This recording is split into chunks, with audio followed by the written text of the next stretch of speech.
Check na check! Check? Check na check! Check? Check na check! Check? Check? Check na check! Tagumpay! Tagumpay! Tagumpay? Tagumpay? Tagumpay sa Extension Komunidad!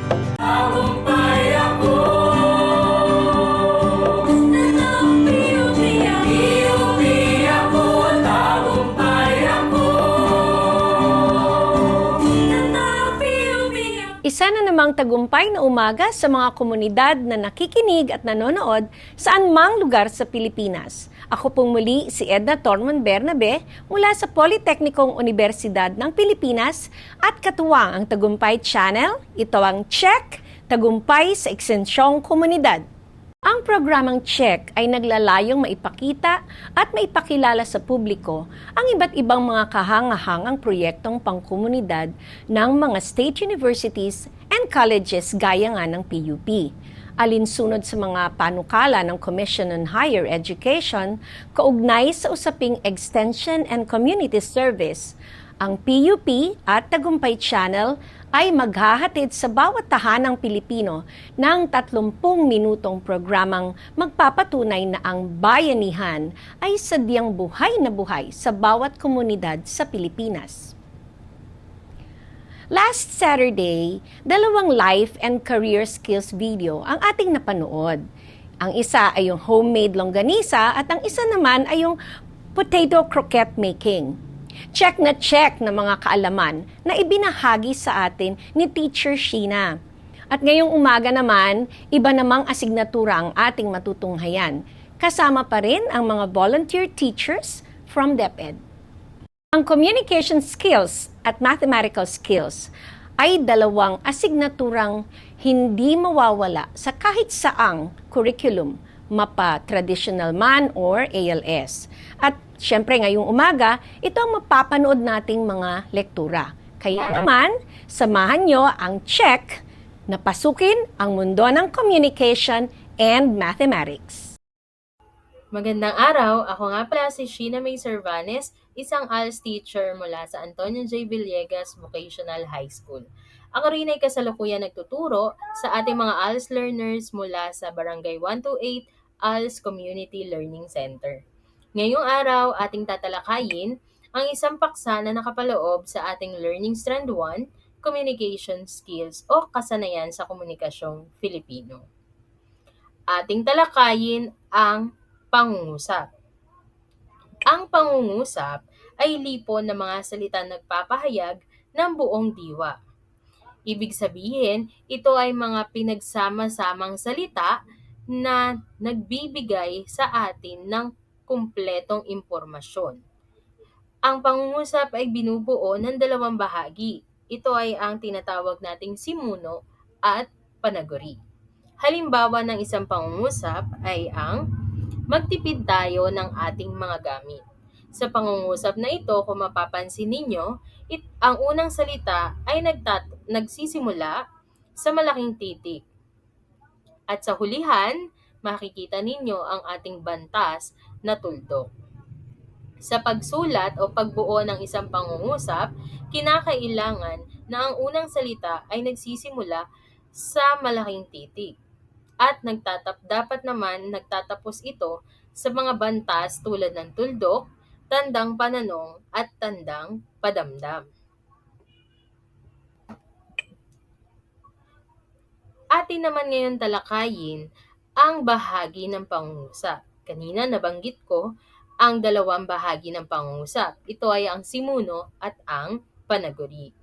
Ang simuno ay ang bahagi ng pangungusap na pinag-uusapan. Sa makatuwid, ito ay maaaring pangalan ng isang tao, bagay, hayop, lugar o pangyayari. Ang simuno ay ang ating pinakapaksa sa isang pangungusap. Halimbawa, sa pangungusap na si Andres Bonifacio ang nagtatag ng katipunan. Sa pangungusap na ito, ang pangalang Andres Bonifacio ay ang ating simuno. Sumunod na pangungusap ang Pilipinas ay ang ating bansang minamahal. Sa pangungusap na ito, ang bansang Pilipinas ay ang ating simuno.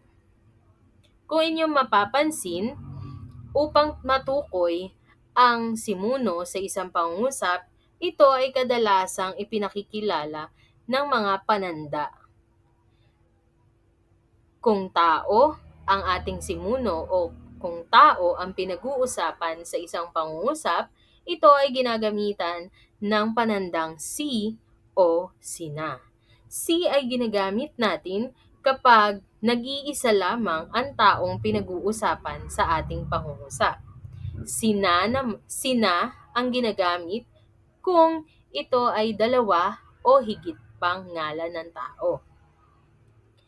Kung ang pinag-uusapan naman sa isang pangungusap ay isang lugar, bagay, o pangyayari, ito ay ginagamitan ng panandang ang. Ang, kung ito ay nag-iisa lamang, ang mga ay ginagamit kung dalawa o higit pa ang pinag-uusapan sa isang pangungusap. Sumunod na bahagi ay ang panaguri. Panaguri ang bahagi ng panaguri ang tawag sa bahagi ng pangungusap na kung saan ito ang nagbibigay o ng impormasyon o nagsasabi ng tungkol sa simuno. Sa makatuwid, panaguri ang bahagi na tumutukoy sa ating simuno. Halimbawa na lamang sa pangungusap na si Apolinario Mabini ay itinuring na bayani.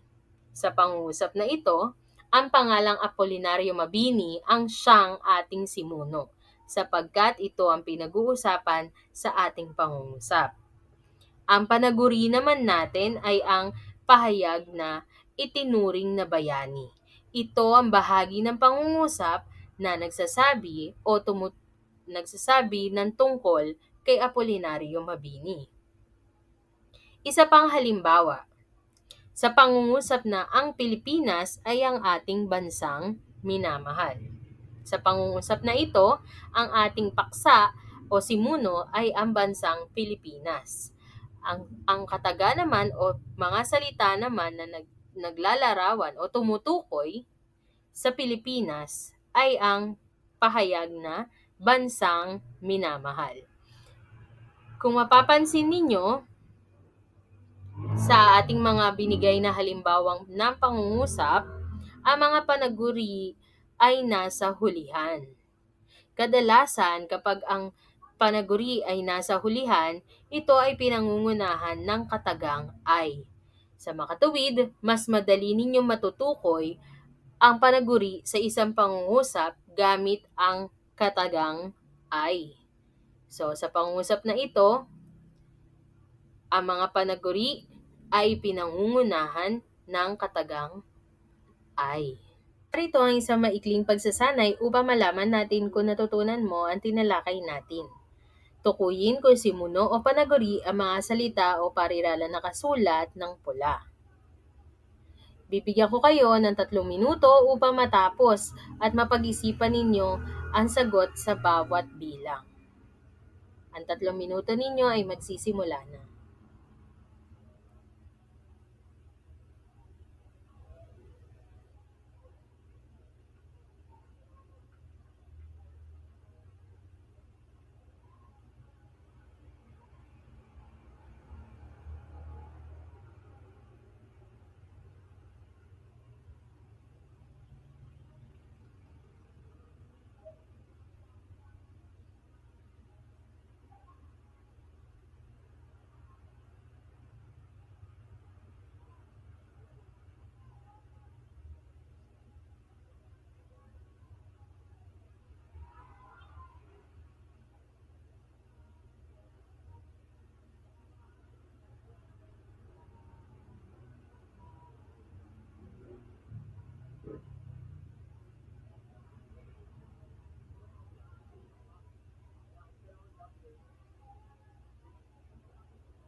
At tapos na ang inyong 3 minuto. Ngayon naman, alamin natin kung ilan ang puntos na iyong nakuha.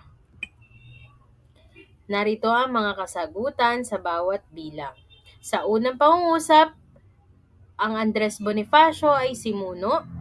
Ang panghalip na siya ay simuno. Ikatlong pangungusap, binuhay niya ay panaguri. Ika-4, ipinagbili niya sa plaza ang ating panaguri sapagkat ito ay tumutukoy sa salitang pamaypay na ang ating simuno. Ika-5, mi ultimo adios. Ito ay ang ating simuno. Ika-6, ang salitang itinatag ay panaguri. Ika-7 bilang, ang katipunan ay ang ating simuno. Ika-8, sumanib sa samahang ito ay panaguri na naglalarawan at tumutukoy sa mga matatapang na Pilipino. Ika-9, pinututulan nila ang pagmamalabis ng mga Kastila. So, pagmamalabis ng Kastila ang ating simuno. At ang panghuli, si Andres Bonifacio ay binaril at pinatay. Yung salitang binaril at pinatay ay ang ating panaguri.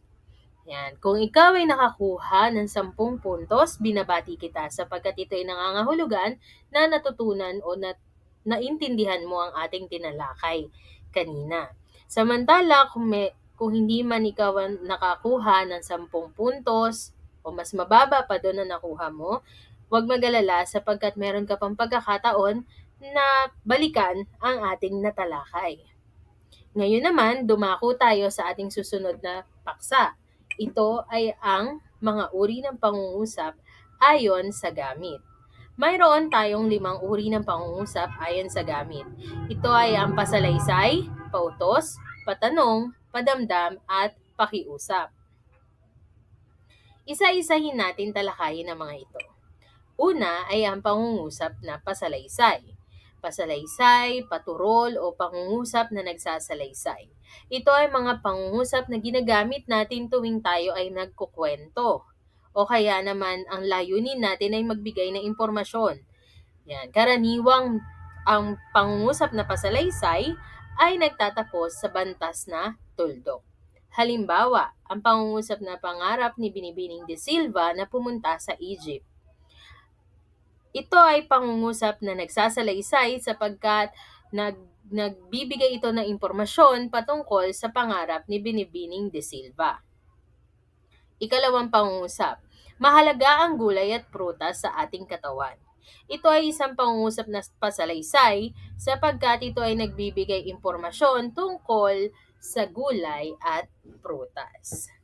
Sumunod na uri ng pangungusap naman ay ang pangungusap na pautos. Ang pangungusap na ito ay ginagamit para sa mga bagay na kailangang gawin at sundin. Karaniwang nagtatapos din ito sa bantas na tuldok. Halimbawa, kailangan mo na magluto ng tanghalian. Ikalawa, gawin mo na ang assignment mo.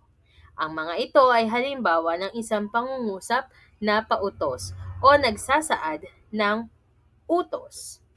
Ikatlong pangungusap o uri ng pangungusap ayon sa gamit ay ang pangungusap na pakiusap. Pangungusap na ginagamit tuwing nakikiusap o humihingi tayo ng pabor. Maaaring ang pangungusap na ito ay magtapos sa bantas na tuldok o tandang pananong. Halimbawa, maaari mo bang buksan ang TV? Ikalawa, pwede mo ba akong gisingin mamaya? Yan ang mga halimbawa ng pangungusap na pakiusap. Ang pangungusap na pakiusap ay ginagamitan ng mga katagang maaari, pwede, paki o pakiusap. Yan ang iyong mga pwedeng maging tanda upang matukoy kung ito ay pangungusap na pakiusap. Sumunod ay ang pangungusap na patanong. Ito naman ang pangungusap na ginagamit natin tuwing tayo ay nagtatanong o meron tayong bagay na gustong isiyasat. Nagtatapos sa tandang pananong ang pangungusap na ito. Halimbawa, kumain ka na ba? Nahanap mo ba ang suklay ni Mama? Yan ang mga halimbawa ng pangungusap na patanong o nagtatanong. At ang panghuli naman ay ang pangungusap na padamdam. Ito ay ang pangungusap na nagpapakita ng damdamin. Ginagamit ito tuwing tayo ay masaya, malungkot, galit, o takot. Karaniwan nagtatapos ang pangungusap na ito sa tandang padamdam. Halimbawa, naku, nasira ang sapatos ko. Wow, ang ganda naman ng damit mo. Yan ang mga halimbawa ng pangungusap na padamdam. Ito ay mga pangungusap na nagpapahiwatig ng masidhing damdamin ng nagbabasa o ng nagsasalita. Yan ang isang uri ng pangungusap ayon sa gamit. Ngayon, atin uling suriin o subukan ang inyong nalalaman. Dito, alamin natin ang uri ng pangungusap sa bawat bilang. Unang pangungusap, ano ang iyong edad? Ikalawa, wow, ang ganda ng paru-paro. Ikatlo, pakibuksan po ang pintuan. Apat, mag-aral ka bukas. At ikalima, ang pusa ay tumatakbo.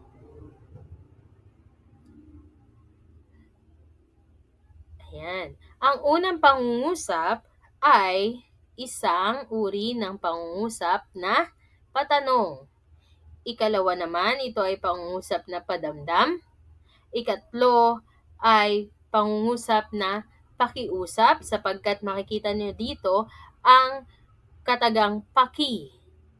Ayan. Ikaapat naman ay pangungusap na pautos at ang panghuli ay pangungusap na pasalaysay.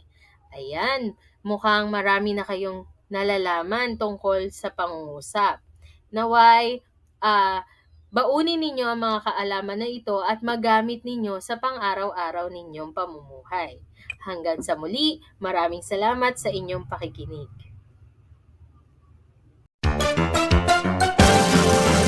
Balitang Good Vibe. Gusto mo bang gumaan ang loob mo habang nakikinig ng mga balita? Balitang Good Vibes. Makinig at maki-Good Vibes kina Counselor Arnold Divina at Miss Aida Gonzalez sa mga balitang good.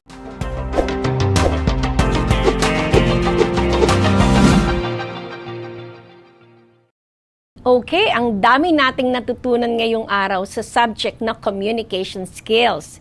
Hindi lang talaga mga ALS students ang natuto, kundi maging mga tagapakinig natin sa programang Good Vibes. Sana magtuloy-tuloy ang good vibes na pakiramdam natin dahil ito sa susunod na video ay tungkol naman sa math. Kaya naman, let us now enter the world of numbers through this video. Isang magandang umaga sa inyong lahat. Ako si Ginang Raquel Serrano de Leon, guro sa Paralang Timoteo Paez Integrated Elementary School bilang ALS teacher. Isa rin akong guro sa Barangay 128 ALS Community Center bilang aking community outreach. For our topic today, addition and subtractions of similar and dissimilar fraction. For our first activity, let us sort the fraction into two teams. Team 1 will belong to same team and the second team will belong to different squad. Let's start. You're right.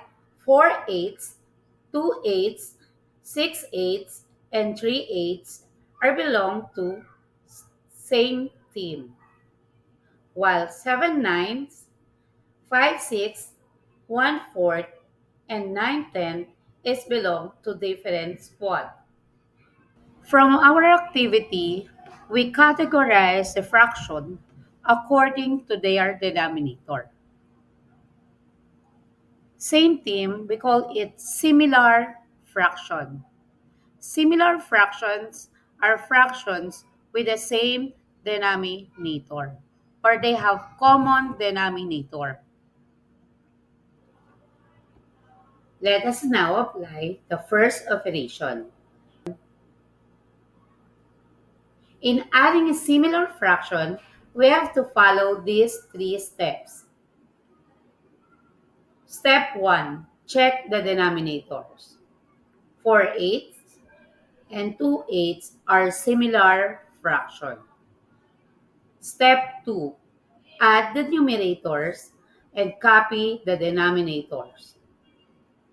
4 plus 2 is equal 6, and copy the denominator 8. Step 3. Simplify the fraction if needed. For our answer, 6/8, let us divide it into 2. For 6 divided by 2 is equal 3. 8 divided by 2 is equal 4. So our final answer is 3/4. Let's try. For our first problem, Maria is baking a cookies. She needs sugar for her recipe. She already put 1/4 cup of sugar in a bowl and then decided to add another 2/4 cup of sugar. How much sugar does Maria have in total?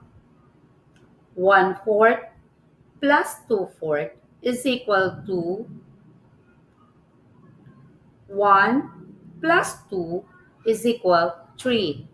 Copy the denominator 4. So the final answer is 3/4. Therefore, Maria now has 3/4 cup of sugar.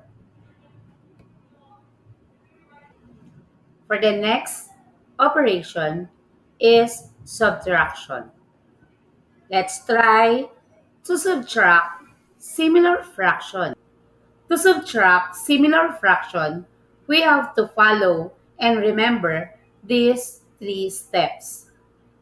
Step 1. Check the denominators. 6/8 and 2/8 are similar fraction. Step 2. Subtract the numerators and copy the denominator. 6/8 minus 2/8. 6 minus 2 is equal 4. Copy the denominator 8. Step 3. Simplify the fraction if needed. 4/8 divided by 4/4 is equal 1/2. So the final answer is 1/2. Let us now apply our lesson into the second problem. Lisa saw 5 out of 8 slices of pie were gone. This means 5/8 of the pie had been eaten. Tom confessed that he was hungry and had eaten 3 out of 5 missing slices himself. What fraction of the whole pie was eaten by the other family members, not including Tom?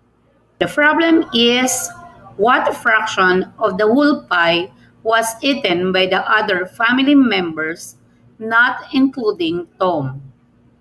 5/8 minus 3/8 is equal to 5 minus 3 is equal to 2. Copy the denominator 8. 2/8. Since 2/8 is, let us answer. What fraction of the whole pie was eaten by the other family members, not including Tom? 5/8 minus 3/8 is equal to 5 minus 3 is equal to 2. Copy the denominator 8. The answer is 2/8. Since 2/8, we need it to reduce it to lowest term. 2/8 divided by 2 halves, is equal to 1 and 1/4.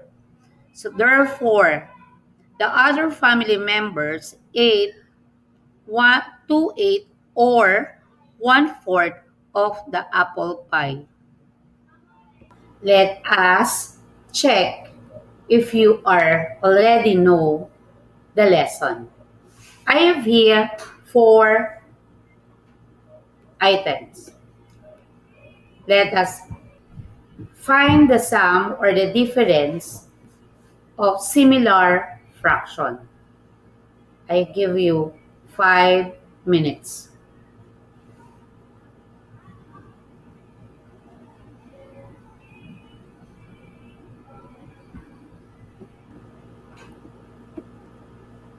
Let us check your answer.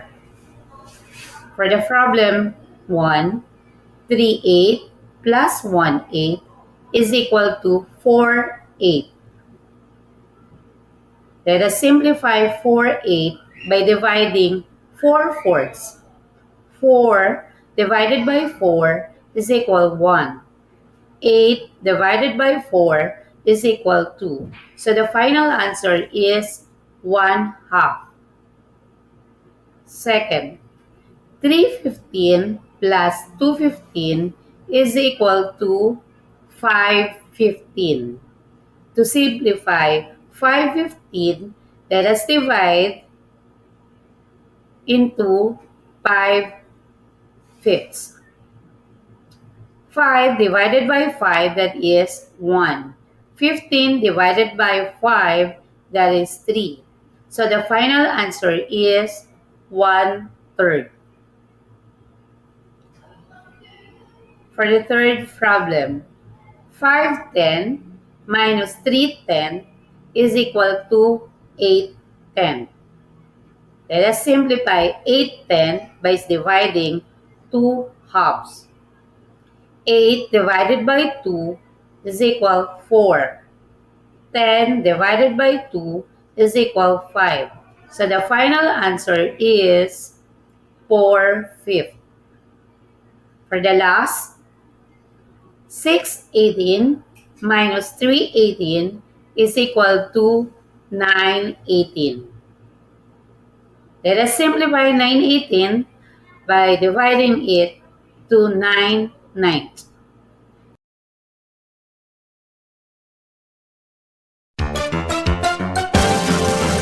Balitang Good Vibe. Gusto mo bang gumaan ang loob mo habang nakikinig ng mga balita? Balitang Good Vibes. Makinig at maki-good vibes kina Counselor Arnold Divina at Miss Aida Gonzalez sa mga balitang good.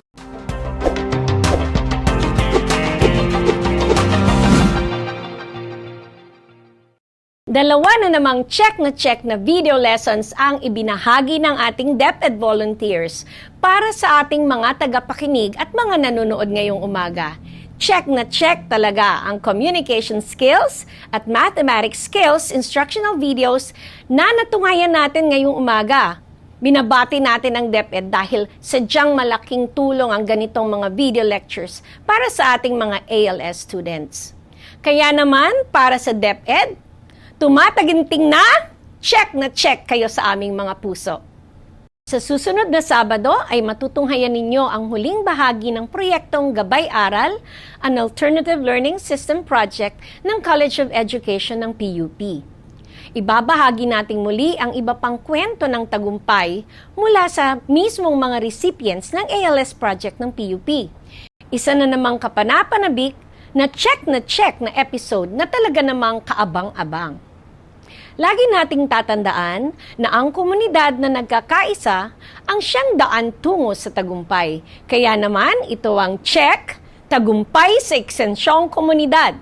Hanggang sa susunod na Sabado, ako po muli, si Edna Tormon Bernabe ng PUP, naghahangad ng buhay na check para sa lahat ng Pilipino.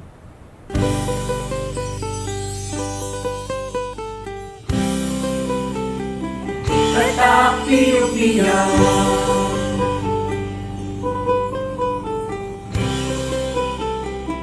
Tatak Pilipino.